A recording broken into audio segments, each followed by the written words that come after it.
The jury in E. Jean Carroll's civil rape trial against Donald Trump is hearing closing arguments today. And the former president rejected his one and final opportunity to testify. The former columnist, that would be E. Jean Carroll, is accusing Trump of raping her decades ago in a department store and then defaming her when he denied her claim, called her a liar. Carroll's legal team had her and 10 other witnesses take the stand, but Trump's team did not put on a defense with Trump. CBS News investigative reporter Graham Cates joins us now. He's just stepped outside of the courtroom after being inside for a while and can bring us up to speed exactly on what's happening. Graham, it's a he said, she said, but how is each side making its case? Sure. So E. Jean Carroll's attorney, Roberta Kaplan, went first, and she described what she described as Trump's M.O. She said Carroll's accusation that that he came upon her in what she said was a semi-public place, a department store, and assaulted her in her dressing room, that it fit a pattern of behavior for former President Trump. She said that they heard from two other women who claimed that Trump attacked them in semi-public places, including an airplane.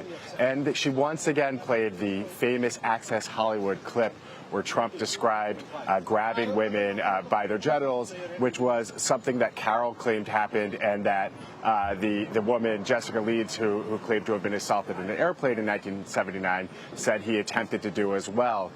And she highlighted points in the video deposition given by Trump that the jurors saw some of, in which she said he appeared to lie. She highlighted 5 points. She said he lied about having never been in the Bergdorf Goodman department store where Carroll claimed to have been attacked. They were shown a graphic depicting the Bergdorf Goodman store about half a block from Trump Tower, where he lived, and about a block from the Plaza Hotel, which at the time he owned.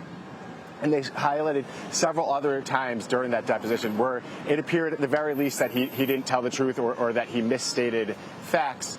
And then the last thing was, she said, in order to believe Donald Trump here, you have to believe that all 11 of our witnesses committed perjury in testifying roughly on behalf of E. Jean Carroll. And then they said, and look, Trump himself didn't testify, and they didn't call any witnesses here. So it's not even a he said, she said. It's really an all 11 of these people said, and he didn't say. Now, soon after that, we got to hear roughly his defense in the case, which was that this whole story was unbelievable. Okay. And on that point, the former president did not elaborate in person, did not testify. However, the jury was able to hear from him in the form of a taped deposition from October. Let's play some of that. I still don't know this woman. I think she's a whack job. I have no idea. I don't know anything about this woman other than what I read in stories and what I hear. I know nothing about her. With choice phrases like the one we just heard, could that add to E. Jean Carroll's case that Trump called her X, Y, and Z earlier, and therefore she deserves, I guess, well, Graham, you tell me, what is she asking for in this case?